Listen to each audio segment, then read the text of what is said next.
नमस्कार मेरे प्यारे साथियों, मैं राजेंद्र सर श्री जी कोचिंग क्लासेस के ऑनलाइन प्लेटफॉर्म पर आपका हार्दिक स्वागत करता हूं। देखो मेरे प्यारे साथियों, हमने यहां पर कल के जो वीडियो में अपन ने रेजिस्टेंस पढ़ा, रेजिस्टेंस की इकाई पढ़ी और रेजिस्टेंस का प्रतीक क्या होता है, रेजिस्टेंस के कारक पढ़े। यहाँ पर देखें, अभी हम और भी ऐसे क्वेश्चन हैं जो यहाँ पर डिस्कस करेंगे। देखो, छोटे छोटे क्वेश्चन जो ऐसे होते हैं जो बिल्कुल ही आपको करेक्ट आंसर आना चाहिए। देखिए यहाँ पर अपना जो रेजिस्टेंस बात चल रही थी, तो ये जो रेजिस्टेंस है, अगर रेजिस्टेंस हिंदी में वैसे बात करते हैं तो प्रतिरोध। अगर सिंबल की बात करूँगा मैं, सिंबल, तो याद रखना आपको सिंबल भी बहुत ही वेरी मोस्ट होता है, क्योंकि सिंबल देखो कैसे बनता है। यहाँ पर जो अपन जो रेजिस्टेंस बना रहे हैं, तो ये याद रखना है कि जहाँ से अपन शुरुआत करते हैं तो उसका एंड नीचे की तरफ होता है। ये आपका फिक्स रेजिस्टेंस होता है, नियत मान का रेजिस्टेंस। आपको इससे भी बना सकते हो, ये भी आपका प्रतिरोध ही होता है। और मैं बात करूँगा इस प्रकार के प्रतिरोध की, तो ये आपका वेरिएबल रेजिस्टेंस होता है। कौन सा होता है? वेरिएबल रेजिस्टेंस होता है। ये आपके जो सिंबल होते हैं ये भी बहुत ही वेरी मोस्ट होते हैं, क्योंकि इसके अंदर आपका ये फिक्स रेजिस्टेंस होता है और ये वेरिएबल रेजिस्टेंस होता है, परिवर्तनीय प्रतिरोध होता है। देखो यहाँ पर रेजिस्टेंस का सबसे बड़ा मात्रक, रेजिस्टेंस का सबसे बड़ा मात्रक क्या होता है? Mega ohm. मेगा ओम, इसको आप ऐसे भी लिख सकते हो, मेगा ओम, यानी 1 मेगा ओम बराबर कितना होता है? 10 की घात 6 ओम। और 1 किलो ओम की बात करूंगा तो यहाँ पर क्या हो जाएगा? 10 की घात 3 ओम।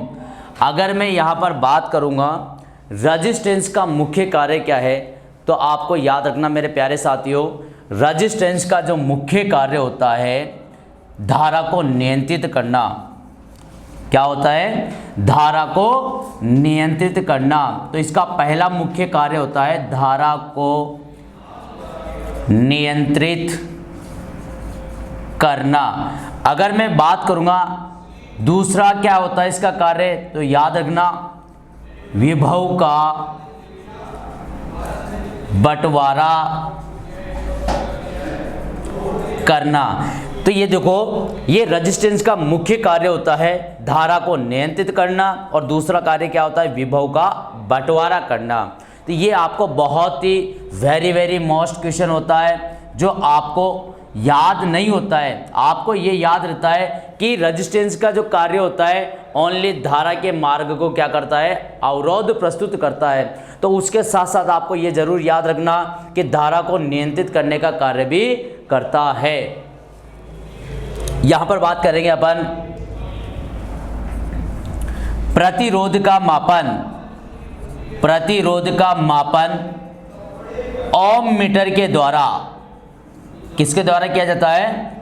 ओम मीटर के द्वारा किया जाता है। ये ओम मीटर जो आपका रेजिस्टेंस का मापन करता है, तो यह भी आपको याद रखना। बहुत सारे बता देते हैं कि मैगर क्या काम करता है? मैगर तारों के इंसुलेशन का प्रतिरोध का मापन करता है। तो ये भी आपको याद रखना है। उतारो, नोट करो।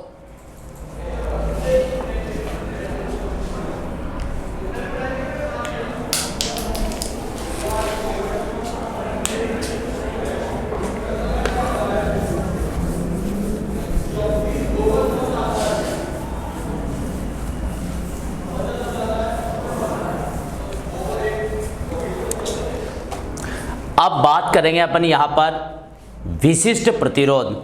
विशिष्ट प्रतिरोध किसे कहते हैं? देखो, विशिष्ट प्रतिरोधक को आप प्रतिरोधकता के नाम से भी जाना जाता है। तो यहाँ पर याद रखना, प्रतिरोधक या विशिष्ट प्रतिरोध दोनों एक ही होता है। इसकी जो डेफिनेशन होती है वो क्या होती है? याद रखना, विशिष्ट प्रतिरोध की जो परिभाषा होती है वो क्या होती है?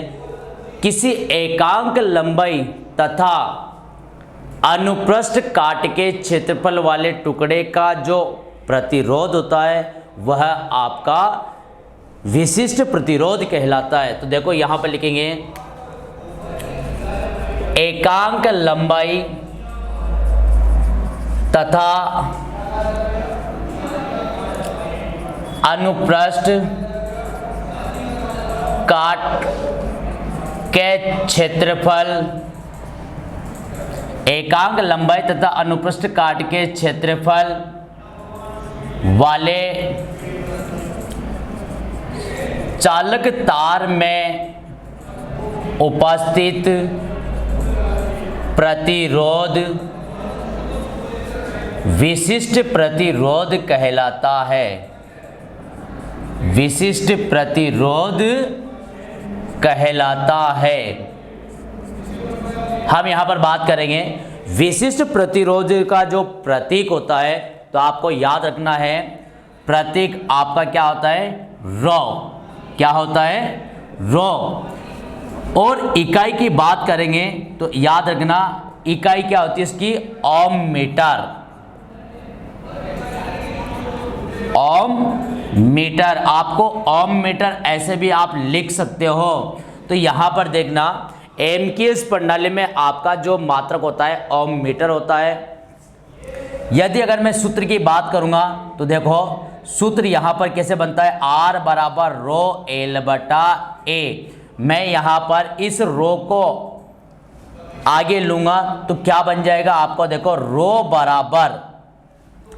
बराबर वज्र गुणा करने पर क्या होगा, आर ए बटा एल। यानी विशिष्ट प्रतिरोध ज्ञात करने का जो सूत्र होता है वो क्या होता है, रो बराबर आर ए बटा एल। यहां पर देखना ये जो आर है ये क्या है, प्रतिरोध है। और प्रतिरोध क्या करता है, धारा के मार्ग में रुकावट पैदा करता है। तो इसकी इकाई क्या होती है, ओम।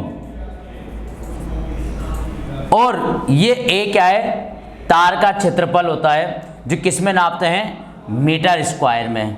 किस में नापते हैं, मीटर स्क्वायर में। और ये चालक तार की लंबाई एल क्या होती है, चालक तार की लंबाई होती है जो किस में होती है, मीटर में होती है।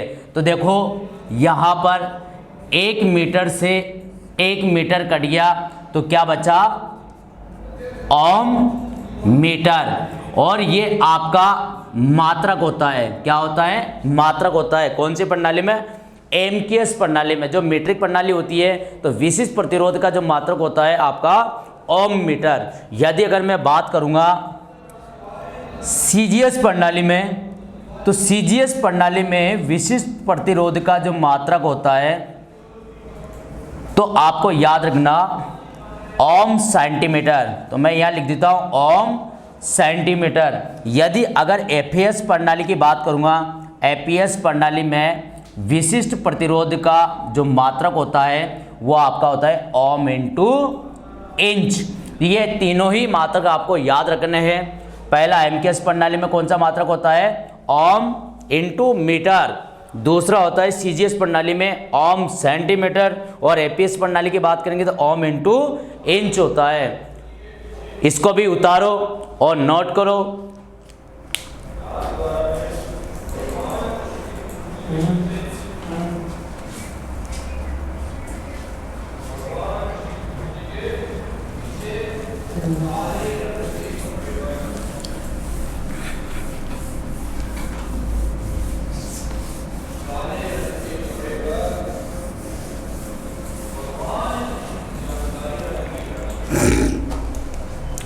देखो विशिष्ट प्रतिरोध, अब यहां पर बात आ रही है अपनी प्रतिरोध कारक और विशिष्ट प्रतिरोध के कारक। यानी प्रतिरोध कितने कारक पर निर्भर करता है, आपको मैंने कल बता दिया था, कल के वीडियो के अंदर आपने उसको पढ़ा होगा, जरूर नोट किया होगा।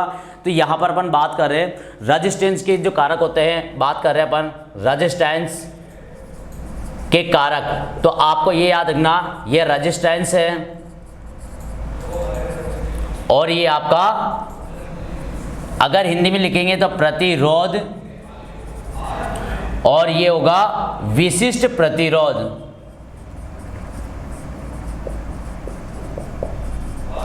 देखिए प्रतिरोध चालक तार की लंबाई पर, यानी चालक तार की लंबाई के समानुपाती होता है, तो चालक तार की लंबाई पर निर्भर करता है। दूसरा, अनुप्रस्थ काट के क्षेत्रफल, अनुप्रस्थ काट का क्षेत्रफल पर भी क्या करता है, निर्भर करता है। तीसरा किस पे करेगा, तापमान पर, तापमान पर भी प्रतिरोध क्या करता है, निर्भर करता है। और आपका जो चौथे वाले पे जाते हो तो आपका जो प्रतिरोध है वो पदार्थ की प्रकृति पर भी क्या करता है, निर्भर करता है। जबकि आपका विशिष्ट प्रतिरोध क्या होता है, ओनली दो ही कारक पर निर्भर करता है। किस किस पर करता है, एक तो है आपका तापमान पर और दूसरा होता है पदार्थ की प्रकृति पर।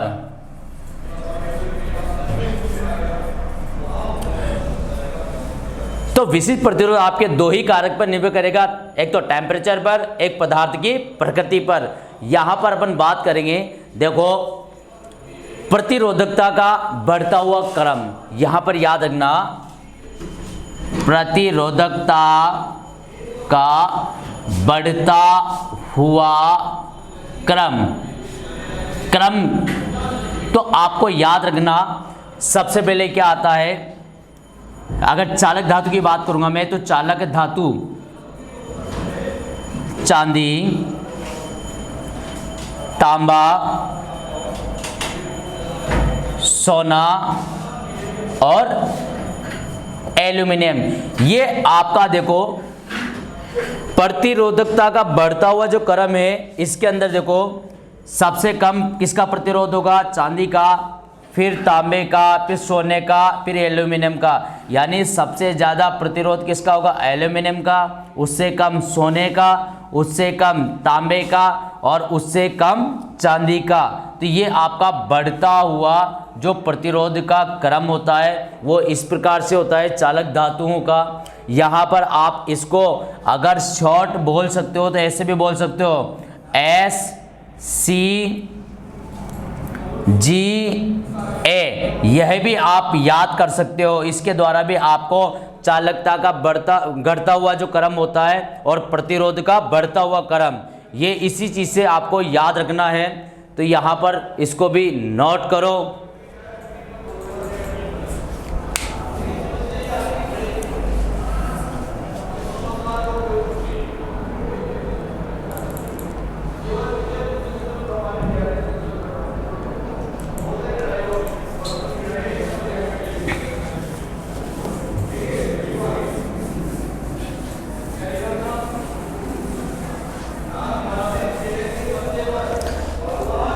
देखना, यहाँ पर अपन बात कर रहे थे चांदी, तांबा, सोना, एल्यूमिनियम, तो ये आपका बढ़ता हुआ क्रम है, प्रतिरोध का बढ़ता हुआ क्रम है। तो यहाँ पर देखो 20 डिग्री सेंटीग्रेड पर इनके मान जो अपन लिखेंगे वो क्या होता है, देखो चांदी का कितना होता है 1.6 इंटू 10⁻⁸ ओम मीटर। अगर मैं इस ओम मीटर को सेंटीमीटर में चेंज करूंगा तो आपको याद रखना है 100 से मल्टीप्लाई करते हैं, यानी आपको 10⁻² भी लिख सकते हैं। देखना मेरे प्यारे साथियों, 1.6 इंटू 10⁻⁸ इंटू अगर मीटर को सेंटीमीटर में करूंगा तो 10⁻² लिख सकता हूं। जब आपके आधार समान हो जाते हैं तो यहाँ पर आपको याद रखना है कि ये माइनस की और ये प्लस की हो जाएगी, तो क्या हो जाएगा 1.6 इंटू 10⁻⁶ सेंटीमीटर, ओम सेंटीमीटर, ओम सेंटीमीटर हो जाएगा। क्या हो जाएगा मेरे प्यारे साथियों, ओम सेंटीमीटर हो जाएगा। उसी प्रकार तांबे की बात करूंगा तो 1.72 इंटू 10⁻⁸ ओम मीटर होता है। तो यहाँ पर भी आप इसको चेंज करोगे तो क्या हो जाएगा 1.72 इंटू 10⁻⁻⁶ ओम सेंटीमीटर। अगर मैं सोने की बात करूँगा तो सोने के अंदर क्या होगा, देखो आपको 20 डिग्री सेंटीग्रेड पे इसका ओम मीटर में मान कितना हो जाएगा, 2.4 × 10⁻⁻8 ओम मीटर। यदि अगर आप इसको सेंटीमीटर में चेंज करोगे तो कितना हो जाएगा, 2.4 ×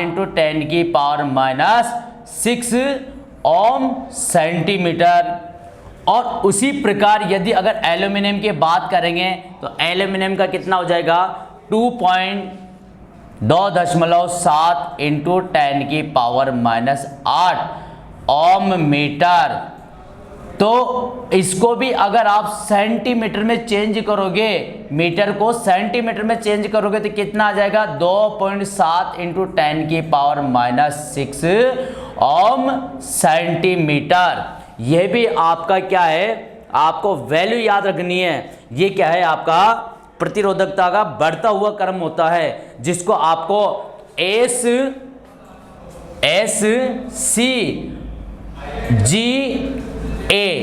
इससे भी आप याद रख सकते हो। तो उतारो मेरे प्यारे साथियों,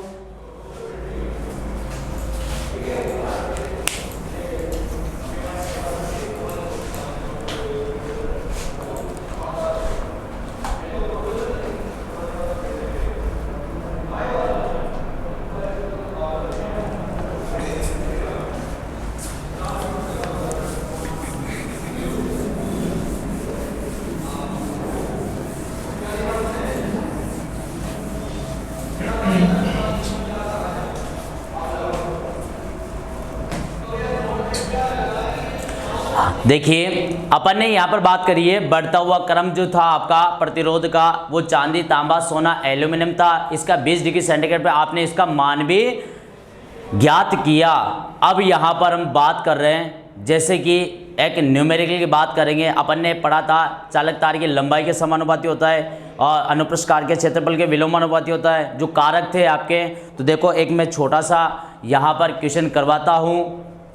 आपका जो क्वेश्चन है, किसी चालक तार का प्रतिरोध 10 ओम है और उसकी लंबाई को खींचकर 3 गुना बढ़ा दिया जाए तो नया प्रतिरोध क्या होगा। देखो उसकी लंबाई को क्या कर रहे हैं, खींचकर बढ़ा रहे हैं। तो आपको याद रखना है आर कितना है, 10 ओम है उसका प्रतिरोध का मान, और उसकी जो लंबाई हो रही है कितना हो रही है, 3L हो रही है। तो आपको ये याद रखना है कि आपका नया प्रतिरोध, तो नया प्रतिरोध ज्ञात करने के लिए आपको याद रखना R डैश बराबर N स्क्वायर इंटू R, यानी चालक तार को कितना गुना बढ़ा रहे हैं। तो ये जो उसकी संख्या है तो कितना गुना, 3 का स्क्वायर हो रहा है तो 3 × 3 इंटू क्या हो जाएगा, R का मान कितना है, 10 है। तो देखो 3 को 3 से इंटू किया तो 9 और 9 को 10 से मल्टीप्लाई किया तो कितना आया, 90 ओम। ये 90 ओम क्यों आया, क्योंकि चालक तार के लंबाई को खींच रहे हैं। अगर आप खींचोगे नहीं तो डायरेक्ट उसकी लंबाई को अगर जितना बढ़ाओगे उतना ही क्या होगा, प्रतिरोध भी बढ़ेगा। अपन बात करते हैं कि चालक तार की लंबाई बढ़ती है तो प्रतिरोध भी क्या होता है, बढ़ता है। लेकिन यहाँ पर चालक तार की लंबाई को क्या कर रखा है, खींच रखा है। यदि चालक तार की लंबाई को खींचेंगे तो उसका अनुप्रस्थ काट का क्षेत्रफल भी क्या होगा, कम होगा। अगर अनुप्रस्थ काट का क्षेत्रफल कम होता है तो प्रतिरोध का मान क्या होता है, बढ़ता है। तो ये आपको याद करना। इसी प्रकार देखो दूसरा क्वेश्चन आता है, जैसे मान लीजिए अपन बात कर रहे हैं कि किसी चालक तार का प्रतिरोध का मान, अगर यहां पर मैं बात करूंगा चालक तार का प्रतिरोध 5 ओम है और यदि उसे 5 गुना बढ़ा दिया जाए तो नया प्रतिरोध कितना होगा। याद रखना, यदि चालक तार का प्रतिरोध 5 है और यदि उसे लंबाई को कितना कर रहे हैं, लंबाई को 5 गुना बढ़ा दिया जाए। यहाँ पर क्या कर रहे हैं अपन, खींच रहे हैं, लेकिन यहाँ पर अपन इसमें क्या कर रहे हैं, अनुप्रस्थ काट के क्षेत्रफल के जो मान है उसको क्या कर रहा है, नियत कर रखा है। तो आपका कितना हो जाएगा, यहाँ पर देखो R समानुपाती L होता है। तो देखो चालक तार की लंबाई बढ़ेगी तो प्रतिरोध क्या होगा, बढ़ेगा। तो देखो यहाँ पर प्रतिरोध का मान यानी R कितना है, 5, तो 5 और कितना गुना लंबाई बढ़ा रहे हैं, 5 गुना, तो कितना हो जाएगा 25 ओम। तो यहाँ पर याद रखना लंबाई को बढ़ा रहे लेकिन उसके अनुप्रस्थ काट के क्षेत्रफल को क्या कर रखा है, नियत कर रखा है। और यदि अगर क्वेश्चन में आपको दे दिया जाए कि लंबाई को खींचकर 3 गुना बढ़ा दिया जाए तो आपको सूत्र लगाना है R-n² × R। तो इस प्रकार से आपका 90 ओम आ जाएगा। उतारो, नोट करो इसको भी।